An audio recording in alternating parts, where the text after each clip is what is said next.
Watu 10 wafa maji baada ya boti lao kuzama wakitokea Uganda kuelekea eneo la Usenge huko Siaya. We will be using this to provide services to you. To be mandatory then for you to produce this card to get services. Kadi za huduma namba kuchukua mahala pa vitambulisho kufikia tarehe 12 Disemba mwaka ujao wa 2021. We are going to take a very firm position as government to ensure that as government pays for children to be treated in hospital, COVID must be. Waziri Magoha asema serikali inajizatiti kuhakikisha wanafunzi wote wanapata bima ya afya. Na katika makala yetu ya kona ya afya kila Jumatano, leo tunaangazia maradhi ya utindio wa ubongo.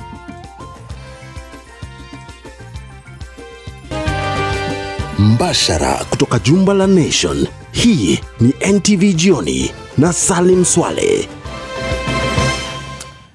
Naam, karibu tena mtazamaji. Anayetusaidia upande wa pili wa lugha ishara ni David Agondoa, na matangazo haya vile vile yanakujia mubashara katika mitandao yetu yote ya kijamii @NTV Kenya. Watu 10 wanahofiwa kufariki baada ya boti walimokuwa wakisafiria kuzama katika ziwa Victoria leo alfajiri. Kufikia sasa ni mwili tu wa mtu mmoja umeopolewa, huku shughuli za kutafuta miili mingine 9 zikiendelea. Huko Kusa na likunjua jamvi la NTV Jioni kwa taarifa hiyo ya tanzia. Mashua hii ya mamlaka ya ukusanyaji ushuru nchini KRA ilitia nanga hapa Honge Beach ikiwa na mwili wa mmoja wa watu 10 wanaosemekana kuzama katika ajali ya boti jana usiku. Steven Mataya, mmoja wa manusura wa ajali hiyo, alitusimulia namna ajali hiyo ilivyotokea. Upepo inakuwa mingi zaidi. Inachota maji, inaingia kwa maji chini. Abiria wote na mwendeshaji boti walilazimika kuogelea, kila mmoja akijaribu kuiokoa roho yake. Sasa watu 5 na mtoto tulikamata juu ya boti. Kama upepo iko mingi tunapika kelele kabisa, tunapika nduru. Kutoka saa hapo 3 nilikuwa bidii nusu hapo mpaka saa 3 hapo watu ya Omena wanakuja kuokoa sisi. Mataya anasema kuwa boti ilikuwa na abiria 20 wakati wa ajali, akiwepo mtoto wa miaka 3 ambaye ni miongoni mwa manusura 10 wa ajali hiyo. Wengine 10 akiwepo mwendeshaji wa boti hiyo waliangamia katika ajali hiyo, na hadi sasa ni mwili wa mmoja wao pekee uliopatikana. Na wengine wanakamata vitombolo na ndizi, walikuwa watu 4. Hawa walilokota si wanakuja na sisi mpaka hapa Honge Beach. Boti hiyo ilikuwa inatoka Uganda kuja Kenya ikiwa na abiria waliokuwa wamebeba ndizi, mahindi, mafenesi na vyakula vingine. Huenda ni kama hawa Waganda wenzetu walikuwa mabeba kupita kiasi, waliweka mzigo kuzidi kiasi. Vikundi vya Kenya Coast Guards, polisi na wasimamizi wa Honge Beach pamoja na wale wa KRA ni miongoni mwa wanaoendesha operesheni ya kuiopoa miili ya waliozama. Huko Kusa, NTV. Na tuingie katika huduma namba ambayo imekuwa ikipigiwa chapuo na serikali kwa muda mrefu sasa, na sasa kadi hizo za huduma namba zitachukua mahala pa vitambulisho vya kitaifa kufikia Disemba mwaka ujao wa 2021. Mawaziri wa usalama wa ndani Dr. Fred Matiang'i pamoja na mwenzake wa ICT Joe Musheru wakizungumza katika hafla tofauti leo wamesema kwamba utoaji wa kadi za huduma namba utaanza tarehe 1 mwezi Disemba mwaka huu na unatarajiwa kuchukua miezi 2. Carlton Jama na mengi zaidi. Waziri wa usalama wa ndani Dr. Fred Matiang'i aliongoza hafla rasmi uzinduzi wa kadi ya huduma katika kaunti ya Kiambu, huku mwenzake wa teknolojia ya habari na mawasiliano Joe Musheru akiongoza hafla kama hiyo Machakos. Matiang'i amesema kuwa kadi hizo zitaanza kutolewa kwa Wakenya kwa awamu kuanzia tarehe 1 Disemba mwaka huu, ambapo baadhi ya Wakenya watapokea ujumbe wa simu kuhusu kadi zao na kundi la pili likipokea mwaliko wa kuchukua kadi zao Januari mwakani. To be served in a public office, you must produce this. But between now and 12 months from now, you have time to collect your card. And how you collect your card, utaambiwa na SMS.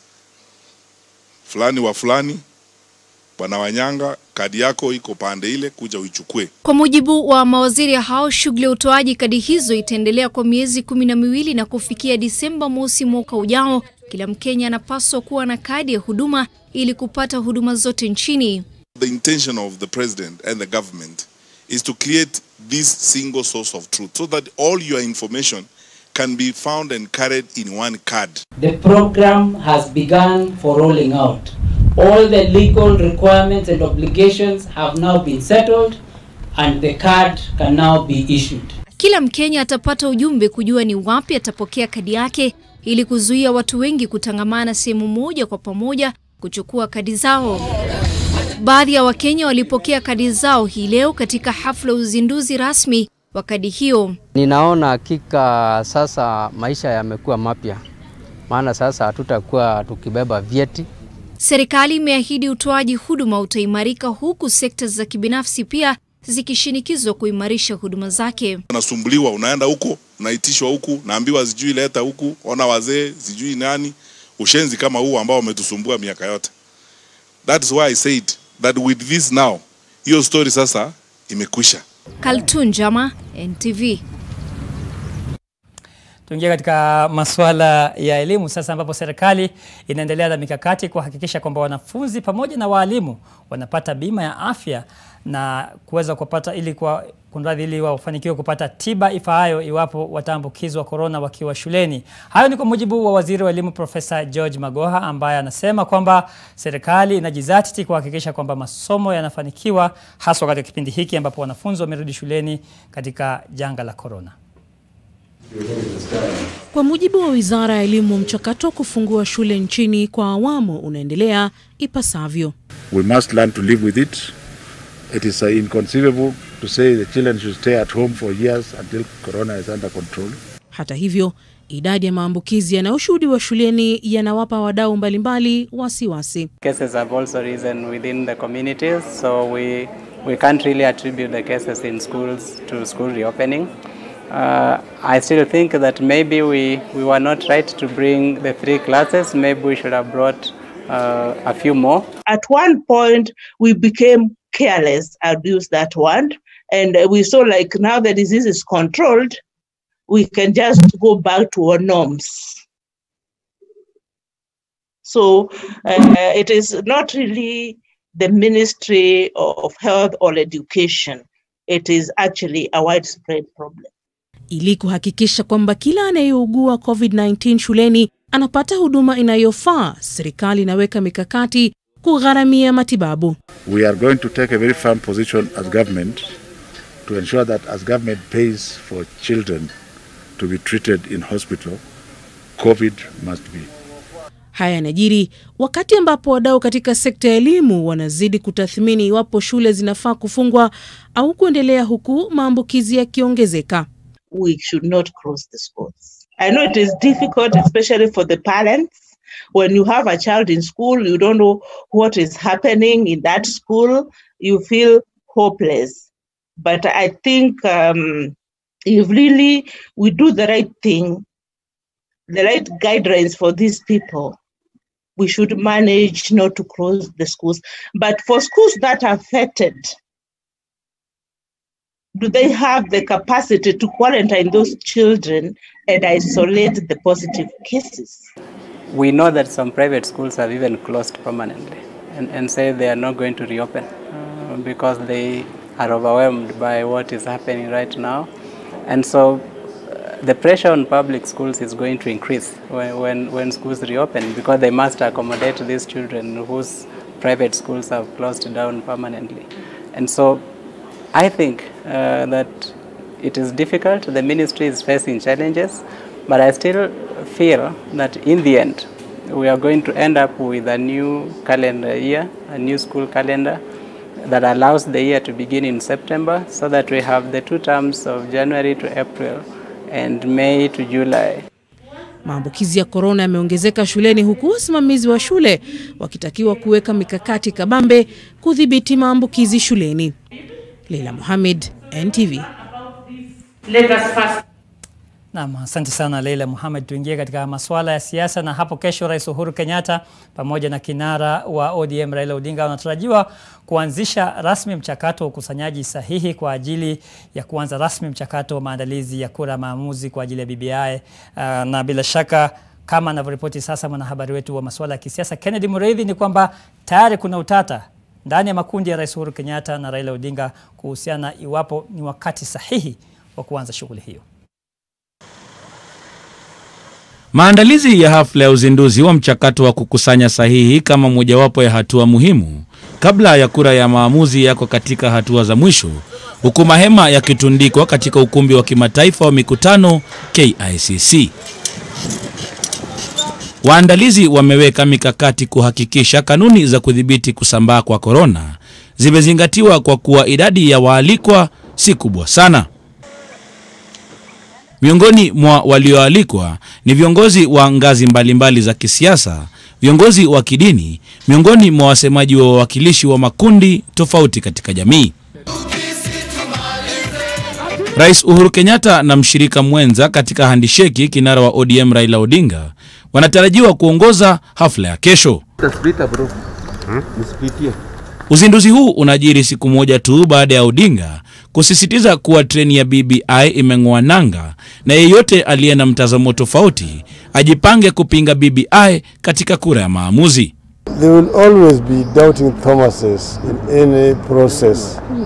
And that's why we said if you disagree with it, let us meet in the field. So, sema yako, tuseme yetu, tuonane. Ni kauli ambayo imeungwa mkono na viongozi mbalimbali serikalini na wa kisiasa. One of the things I support very strongly ni maneno ya additional seats in the BBI, because let us also be honest people. You know, when I hear people saying, oh, equity sijui tukawanye viti namna gani, honestly, we represent the people, we don't represent the land. You can't say oh, mimi hata kule kwetu mkoa wetu tuko na ekari 1,100, pia tupewe pia constituencies the same as those ones.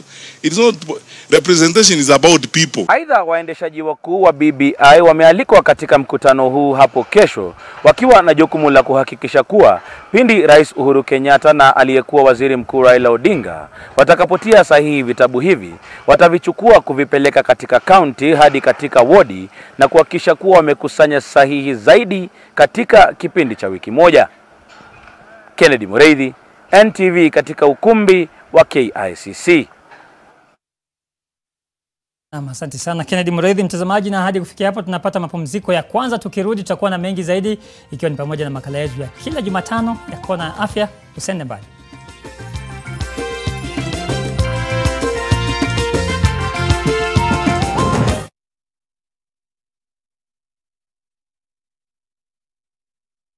Asante sana. Sasa, ni nini kingine ambacho unaweza kumfanyia msichana wetu? Kila kitu. Hata kufua nguo na Ariel mpya.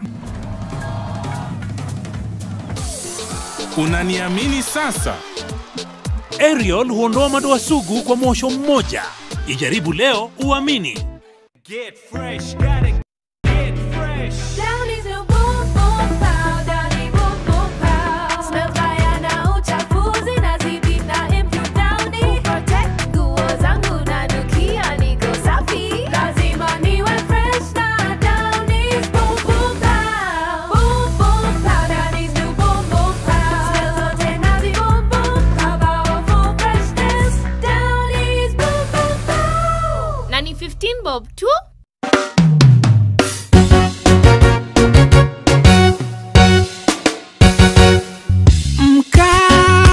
Kweli ni selecta, ukikula kwanza na kachai.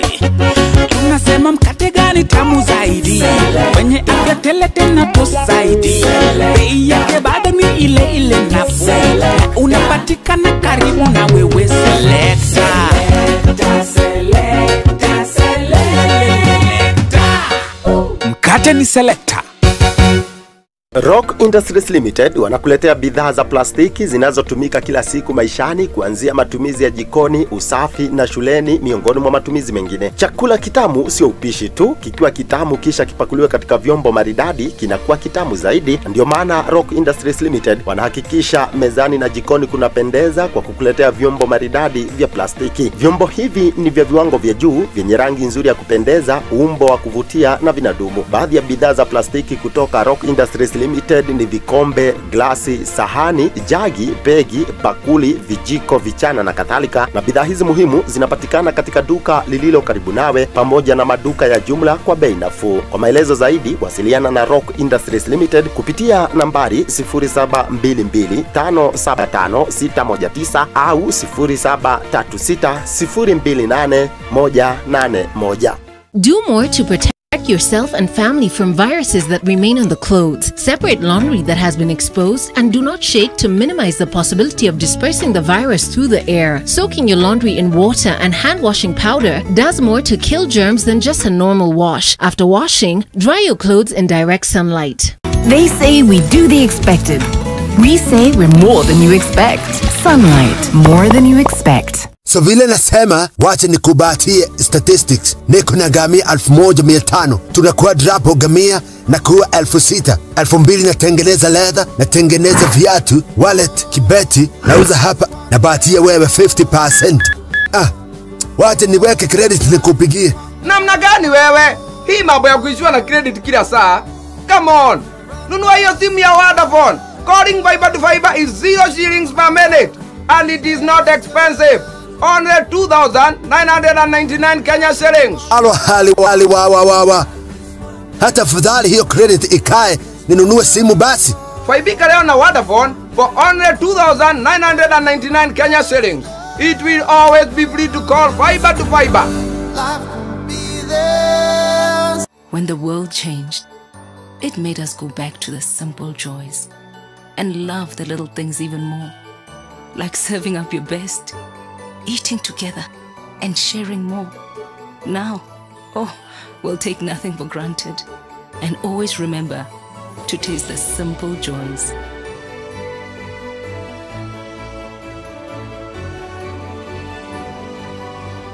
Enjoy the magic of Christmas with Coca-Cola. Avoid the crowds and use your card. Pay with your Absa debit card at any point of sale. Or better yet, shop online. Stay safe. The aerial challenge is moving across Kenya, improving Kenyans' lives by saving them money, offering brilliant stain removal in one wash. Wino ni mojawapo wa madoa sugu ambayo hayatoki kwa nguo, sio? Let us see which detergent removes stubborn stains. Na tofauti kwa hizi vitambaa zangu mbili. Kitambaa gani imeokoa pesa kina mama? Napenda hilo kwa sababu mwosho wake ni mmoja tu. Hata ndio hii nimenunua mara yangu ya kwanza. Watch out for the aerial challenge coming to a town near you.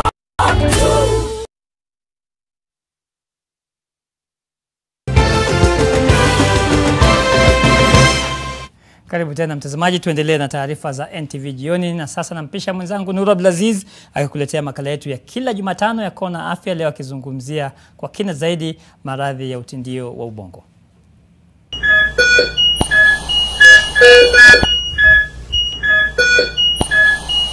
Majira ya saa 7 tulifika katika makao makuu ya shirika linaloshughulikia waathiriwa wa mtindio wa ubongo au cerebral palsy nchini Kenya, CPK, mtaani Donholm, kaunti ya Nairobi. Wazazi huwaleta wanao walioathirika kupata matibabu muhimu wanayohitaji. Tulikutana na Tamara Nadia mwenye umri wa miaka 13 na mamake Jane Auma. Tamara amekuwa na tatizo la mtindio wa ubongo kwa zaidi ya miaka 5 baada ya kuugua maradhi ya uti wa mgongo, yani meningitis. Wasioni, nalala tu. Wakina mama wakanipeleka hosi. Alafu mimi nikaekewa hii shunt. Alafu tukakaa 7 months. Mkono haiwezi na mguu haikuwa inaweza. lakini mimi nilishapona. After discharge, aligain sight after kitu 3 months. Ndio akaanza kufundishwa kukaa, kusimama, ndio akaanza nikaa tena kuanza kufundishwa kutembea. Hizi ma physiotherapy ndio ilimwamsha. Brain ilikuwa nikaa imelala. Mtindio wa ubongo ni tatizo linaloathiri familia nyingi hapa nchini na ni tatizo ambalo wengi hushindwa kustahimili. Na ina affect motor function, posture ya mtoto na muscles. Yeah. Na mostly inakaa during birth, after birth or before birth. Mzazi anafaa kuzingatia mambo haya ili kujua iwapo mtoto huenda ameathirika na tatizo la mtindio wa ubongo. First of all, kama mtoto amezaliwa, mtoto asipolia automatically jua kuna shida pengine. In terms of milestones, unaangalia kama mtoto sasa ako supposed kushikilia shingo na miezi 2. Ikifika miezi 2 mtoto hajashikilia shingo, ujue kuna tatizo. Mtoto anaketingi chini akiwa na miezi kuanzia miezi 4 na hadi 6. So, when the child doesn't sit down between those months, you have to know that this problem. Wakati pengine unamvua nguo, unaona pengine unapata mtoto ako mgumu, ni mgumu sana kumvalisha nguo, wakati kumuosha ni mgumu. Ukipata mtoto pengine kukula, ako na shida kutafuna, ako na shida kumeza, ujue pengine kuna shida. Kilicho muhimu sana kwa mwathiriwa ni kufanyiwa mazoezi ya viungo. So therapy is a long process. It depend kama mtoto pengine yake ni mild, ata-achieve hizo milestones kwa pengine with a short time. Lakini kama ukipata pengine ni so severe, you have to, it will take long time. Mtu akishajua mtoto wake ana shida hii, akianza mapema kushughulikiwa wakati mifupa ingali soft, sasa huyu mtoto kuna tumaini ya kwamba atafikia kile kiwango chake maximum potential. Mambo ambayo huchangia hali hii ni pamoja na afya ya mama, haswa anapopata maambukizi wakati wa ujauzito na maradhi anayoambukizwa mtoto mchanga. Nuru Abdulaziz, NTV.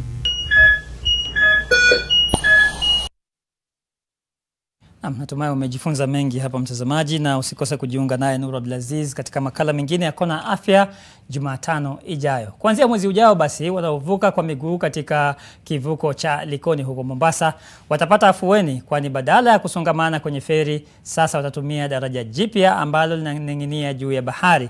Daraja hilo ambalo ni la kwanza kuwahi kujengwa humu nchini litasaidia kupunguza msongamano mkubwa katika feri, huku wasimamizi wa mradi huo wakisisitiza kwamba ni wale wanaotembea kwa miguu peke yao watakaofaidika na daraja hilo.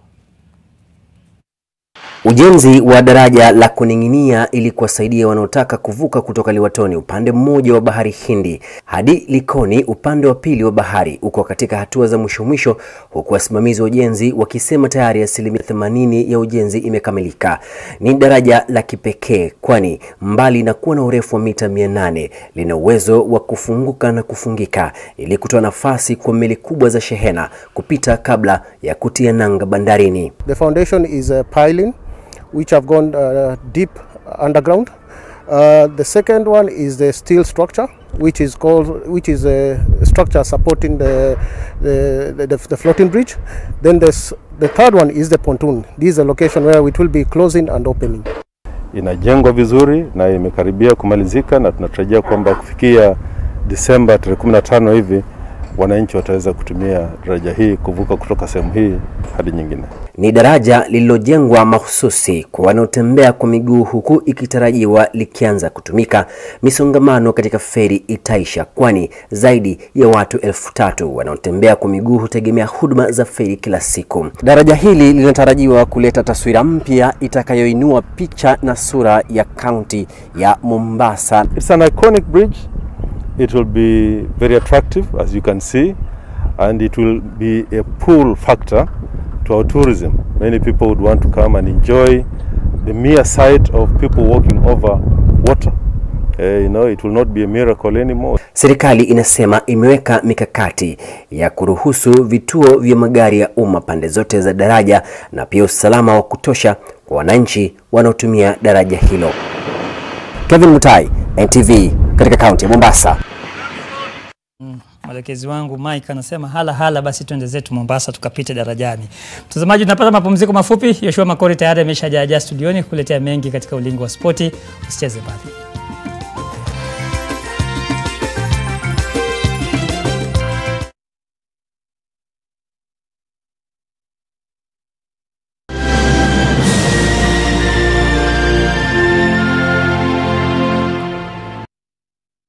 Leo Safaricom wanasherehekea miaka 20 na wewe.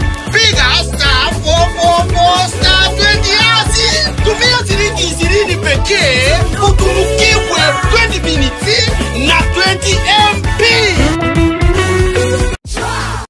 The aerial challenge is moving across Kenya, improving Kenyans' lives by saving them money, offering brilliant stain removal in one wash.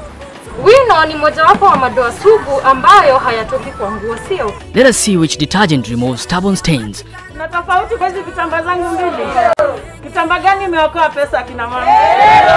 Napenda hilo kwa sababu mwosho wake ni mmoja tu. Hata ndio hii nimenunua mara yangu ya kwanza. Watch out for the aerial challenge coming to a town near you. When the world changed, it made us go back to the simple joys and love the little things even more. Like serving up your best, eating together, and sharing more. Now, we'll take nothing for granted. And always remember to taste the simple joys.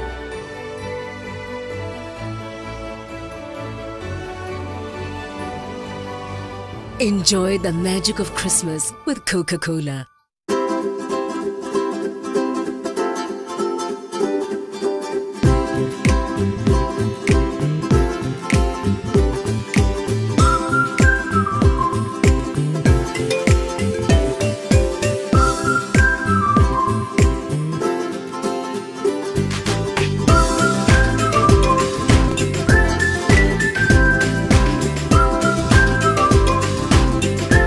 Nestle Ceravita with Grain Smart, a smart combination of vitamins, iron, and minerals that gives children the nutrients they need for a great start for school.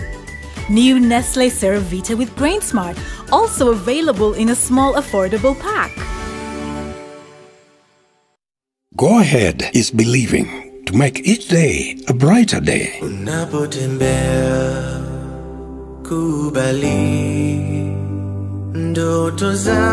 It is showing everyone that we can all be heroes.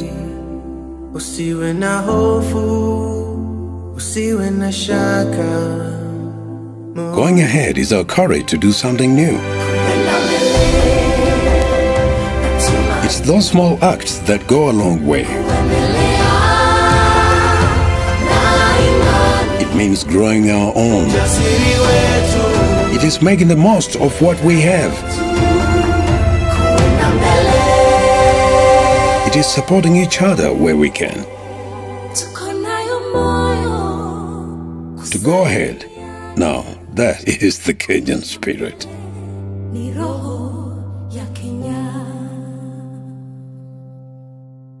I wish I could have soft and glowing skin. New Geisha Black Soap with activated charcoal to give you soft and glowing skin.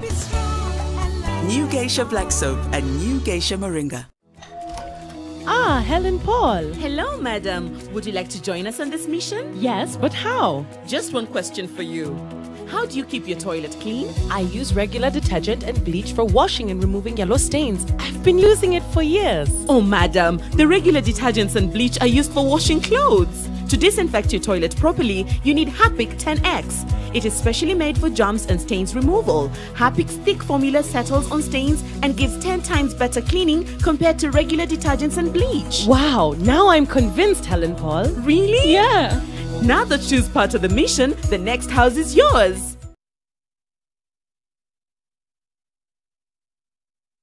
In Kenya, 1 in 2 children suffer from cavities. Brushing with Pepsodent removes bacteria and repairs tiny holes before they become cavities. Because every smile matters.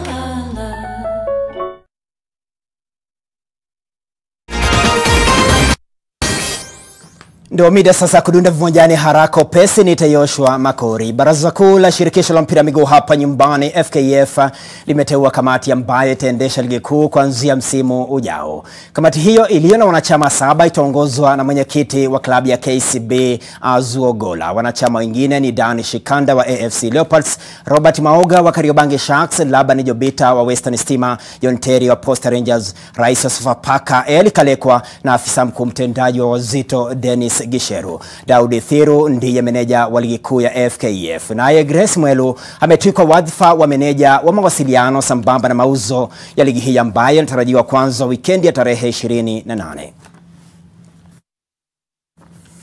Ndoto ya Harambee Stars ya kufuzu dimba la mataifa ya Afrika mwaka 2022 nchini Kameruni ilipata pigo zaidi baada ya Misri kuishinda Togo mabao 3-1 ugenini Lome na kuchupa kileleni makundi G. Mohamed Afisha Magdi aliwaweka mafarao uongozini dakika 18 kabla Mohamed Sherifu kufunga bao la pili dakika 32. Mahamud Trezeguet Hassan alitia kimiani bao la 3 dakika ya 52. Yaira Jesue alifungia Togo bao la kufutia machozi katika muda wa lala salama.